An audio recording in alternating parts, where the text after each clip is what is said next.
लेकिन सारे लोग नहीं चाहते हैं, क्योंकि देखिए ये अगर हो जाता है भाजपा के रिजीम में तो भाजपा पर ये टैग लग जाएगा हमेशा के लिए कि भाजपा ने जातिगत जनगणना कराई थी। यानी तेजस्वी ये पदयात्रा के लिए तैयार हैं, मुकेश सहनी पैसा देने के लिए तैयार है, कांग्रेस भी इसमें इस बार मौका देखकर राजनीतिक भी दबाव बना रही है कि अब ऑप्शन भाजपा के पास बच नहीं रहा है। सदन में तो ये बातें आएंगी ही, और आएंगी तो भाजपा को अपोज करना पड़ जाएगा, और भाजपा अकेले अपोज करके क्या बिगाड़ लेगी? इतना जरूर भाजपा कर सकती है, इस बिल को तो नहीं रोक पाएगी, लेकिन नीतीश कुमार के साथ अपना रिश्ता बिगाड़ जरूर लेगी, और वो रिश्ते इतने बिगड़ सकते हैं कि सरकार पर भी आंच आ जाए। और अगर आपकी मंशा अंदर अंदर ये है कि जातिगत जनगणना के नाम पर हमारी सरकार गिर जाए, भाजपा मेरा दुश्मनी हो जाए, तो वो भी देख ही लीजिए। सदन में तो हम प्रस्तुत करवे करेंगे, और भाजपा को हमने स्पष्ट कर ही दिया धर्मेंद्र प्रधान को, जातिगत जनगणना इस मापदंड के लिए आवश्यक है कि आखिर जो आरक्षण दिया गया था, जो वर्ग अनारक्षित है, उनमें आरक्षण की प्रॉपर व्यवस्था पहुंच पा रही है कि नहीं।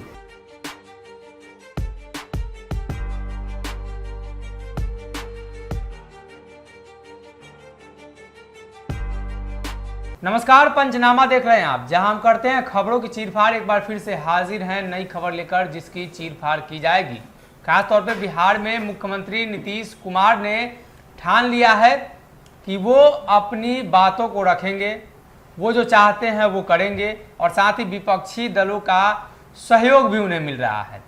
सत्ता में जो दल शामिल है उनका भी सहयोग मिल रहा है अगर भाजपा को छोड़ दे। लेकिन भाजपा इन सभी बातों के बीच एक चीज पर अड़ी हुई है, चाहे नीतीश कुमार मुख्यमंत्री रहे न रहे, भाजपा सरकार में रहे न रहे, लेकिन भाजपा इस बात को लेकर आश्वस्त है कि जातीय जनगणना जैसे कानून और जातीय जनगणना जैसे चीजों को लेकर वो अपनी राय नहीं बदलने वाली है।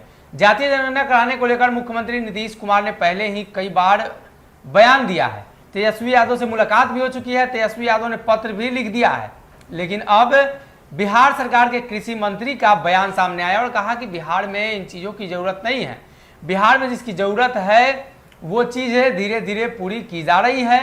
बिहार हर साल बाढ़ से डूबता है, बिहार में सुखाड़ होते हैं, बिहार में अनेकों समस्याएं हैं। उन सभी समस्याओं को देखते हुए जातीय जनगणना पर ध्यान नहीं देना चाहिए। डॉक्टर साहब की तरफ चलते हैं। डॉक्टर साहब, बिहार सही में बाढ़ से डूब रहा है, हर साल सुखाड़ आ जाता है, तो जातीय जनगणना की जरूरत क्या है?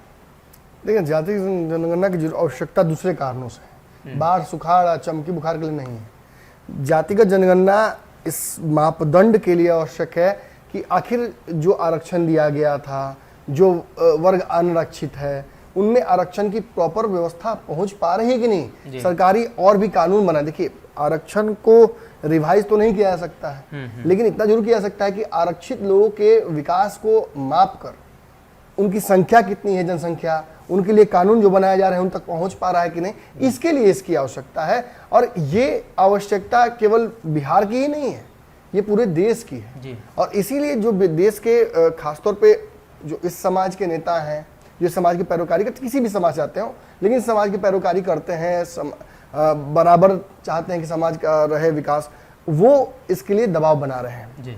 चूंकि ये विषय बड़ा अलग तरीके का है, भाजपा के भी लोग चाहते हैं कि हो, लेकिन सारे लोग नहीं चाहते हैं, क्योंकि देखिए ये अगर हो जाता है भाजपा के रिजीम में तो भाजपा पर ये टैग लग जाएगा हमेशा के लिए कि भाजपा ने जातिगत जनगणना कराई थी। बुरी बात नहीं है, लेकिन इससे क्या होगा कि उस खास जो नेता हैं, कोई ओबीसी का नेता है, कोई पिछड़े समाज का नेता है, उनको नंबर मिल जाएगा जी। कल से वो कहेंगे ठीक है 30% हमारे समाज के लोग हैं तो 30% वोट बैंक मेरा, कोई कहेगा कि 70% मेरा है, 70% मेरा। तो और ये तो सच्चाई है कि 70% के आसपास इस देश में ओबीसी जनसंख्या हो गई है जी। लेकिन एग्जैक्ट आंकड़े किसी के पास नहीं है। कांग्रेस ने कराया था लेकिन आंकड़े गड़बड़ा गए, इसलिए कांग्रेस ने प्रसारित नहीं किया उसको कभी। लालू यादव दबाव बनाते रह गए, नीतीश कुमार भी सार्वजनिक करने के लिए कहते रह गए, लेकिन वो नहीं हो पाया। अब बात यह है कि इसको तो कराना ही है जी। नीतीश कुमार अपनी तरफ से ये स्पष्ट कर चुके हैं कि वो इसको रोकेंगे नहीं। अब केंद्र नहीं कराएगी, मत कराए, बिहार अपनी तरफ से कॉलम जोड़ देगा उसमें, और उसमें जो खर्च आएगा उसके लिए वसूली करना शुरू कर दिया है मुकेश सहनी जी ने अपने तरफ से। वो लग गए हैं अपने कार्यकर्ताओं के साथ कि 5 करोड़ रुपए तो हम ही दे देंगे।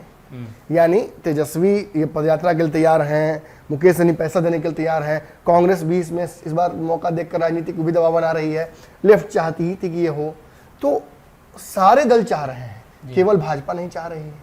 और भाजपा के पास ऑप्शंस क्या बचे? हमने लगातार पंचनामा के दौरान ये बातें बताई हैं कि अब ऑप्शन भाजपा के पास बच नहीं रहा है। जी। सदन में तो ये बातें आएंगी ही, और आएंगी तो भाजपा को अपोज करना पड़ जाएगा, और भाजपा अकेले अपोज करके क्या बिगाड़ लेगी?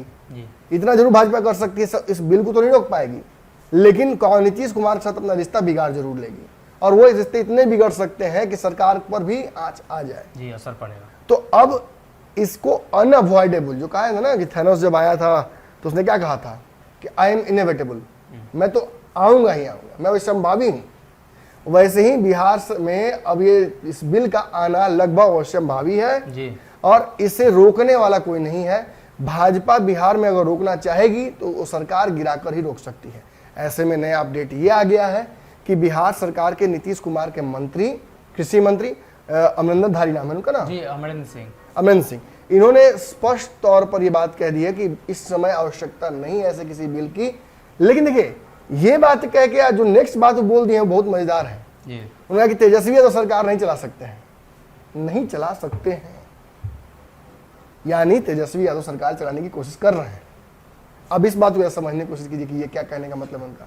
मतलब नीतीश तेजस्वी जो लगातार बिल्कुल मुलाकातें हो रही हैं, नीतीश कुमार के थॉट प्रोसेस को जो तेजस्वी इन्फ्लुएंस कर रहे हैं, पदयात्रा के माध्यम से जो दबाव बनाना चाहते थे, नीतीश कुमार मिलकर जो अश्योरेंस दिए तेजस्वी यादव को कि आप चिंता मत कीजिए, अगर आपकी मंशा जनसंख्या नियंत्रण, माफ कीजिएगा, जातिगत जनगणना अगर आपका मंशा है तो वो होगा, और अगर आपकी मंशा अंदर अंदर ये है कि जातिगत जनगणना के नाम पर हमारी सरकार गिर जाए, भाजपा मेरा दुश्मनी हो जाए, तो वो भी देख ही लीजिए। सदन में तो हम प्रस्तुत करवे करेंगे, और भाजपा को हमने स्पष्ट कर ही दिया धर्मेंद्र प्रधान को कि आप हमको रोक नहीं सकते हैं, इस बिल पर समझौता नहीं होगा। तो अब जो होना है जैसे तो हो जाएगा, इसलिए पदयात्रा करने की जरूरत नहीं है। आप सदन में अपनी ताकत मजबूत रखिए, इस बिल को पास कराना है, बाकी अपना आगे देखा जाएगा। तो आप समझ लीजिए तेजस्वी यादव का इन्फ्लुएंस तो बढ़ गया। इस जातिगत जनगणना ने नीतीश तेजस्वी को कितना नजदीक ला दिया है। पूर्व में मुलाकात होना, तेजस्वी यादव को लेकर जाना नरेंद्र मोदी के पास में, लीड लेने के लिए देना, जब मीडिया सामने आती है तो ये कहना कि बात करेंगे तेजस्वी जी। और ये उसके चलते मुलाकातों का दौर शुरू हुआ, इफ्तार पार्टी हुआ, ये सब कुछ हुआ, और अंततः मामला कहाँ कनट का कि नीतीश कुमार मुलाकात तेजस्वी यादव कर चुके हैं। भाजपा को मैं बार बार आपसे परसों भी कह रहा था कि भाजपा को बेचैनी बढ़ी हुई होगी, भाजपा को अंदर अंदर लग रहा होगा कि कहीं नीतीश कुमार सरकार गिराने के बारे में तो नहीं सोच रहे हैं, कहीं इस बिल का लाना नीतीश कुमार का कहीं ये मकसद तो नहीं है किसी बहाने सरकार गिराने, आसपास मकान भी है। और एक बात जान लीजिए कि नीतीश अगर इस बिल के चलते अगर सरकार गिरा लेंगे तो नीतीश हायर पॉइंट पे होंगे। जनता के उस वोट बैंक के नजर में क्या होगा कि हमारे लिए लड़ते लड़ते नीतीश कुमार शहीद हुए हैं, इनको वापस सत्ता में लाना ही होगा। तो नीतीश जब भी चाहेंगे कि जब भी वो नीतीश चाहेंगे कि हम सत्ता से बाहर हो या सरकार गिरे तो हमेशा हायर पॉइंट मेरा हो। पिछला मैंने कहा था कि भ्रष्टाचार के नाम पर तेजस्वी का कुर्बानी दिया था, इस बार जातिगत जनगणना के नाम पर भाजपा कुर्बानी दी जा सकती है। और भाजपा के नेता द्वारा ये कहना, कृषि मंत्री द्वारा, ये स्थापित करता है कि भाजपा को अंदर अंदर इस बात का इल्म है कि नीतीश कुमार हम पर जो दबाव, देखिए नीतीश पर जो दबाव तेजस्वी ने बनाया वो तो तीन से हल्का कर दिया। जी। आपको पता ही, मैंने कहा था कि नीतीश रास्ता निकाल लेंगे, और नीतीश ने रास्ता निकाल लिया। और नीतीश जो दबाव बनाएंगे भाजपा पर, क्या भाजपा से निकल पाएगी? संभव नहीं है। भाजपा सरकार गिर जाएगी लेकिन इस बिल को रोक नहीं पाएगी। ऐसे में भाजपा के पास ऑप्शन केवल एक ही बचता है कि वो नीतीश कुमार की बात मान ले। हालांकि बिहार में भाजपा तैयार नहीं है। हालांकि कृषि मंत्री के बयान के बाद तो स्पष्ट हो गया, कोई छोटा मोटा जायसवाल ही कल बोले थे, प्रवक्ता नहीं बोले हैं, मंत्री बोल रहे हैं, संजय जायसवाल बोल रहे हैं। नहीं, वो मंत्री बोल रहे हैं जो कल दिल्ली में केंद्रीय कृषि मंत्री से मुलाकात करके आए हैं। जी, और संजय जायसवाल ने भी इस बात को रिट्रेट किया है। भाजपा के नेताओं ने स्पष्ट कर दिया है कि ऐसा कुछ होगा तो कुछ बड़ा हो सकता है बिहार में। तो देखते हैं, नीतीश कुमार तो अपनी तरफ से पीछे हटने वाले हैं नहीं, पीछे तो भाजपा को हटना है, नहीं हटेगी तो क्या होगा ये सबको पता है। अब बस इंतजार है उस सदन के उस वक्त का जिस वक्त ये बिल प्रस्तुत किया जाता है और नीतीश कुमार द्वारा प्रस्तुत करने पर भाजपा का रिएक्शन क्या होगा। जी, तो केंद्र सरकार से मुलाकात करके कृषि मंत्री बिहार लौट चुके हैं और बिहार में उन्होंने अपना बयान भी दे दिया है। नीतीश कुमार लगातार दबाव बना रहे हैं और भाजपा भी अपने स्टैंड पर कायम है। देखने वाली बात यह होगी कि फैसला क्या होता है और इसका नतीजा क्या निकलकर सामने आता है।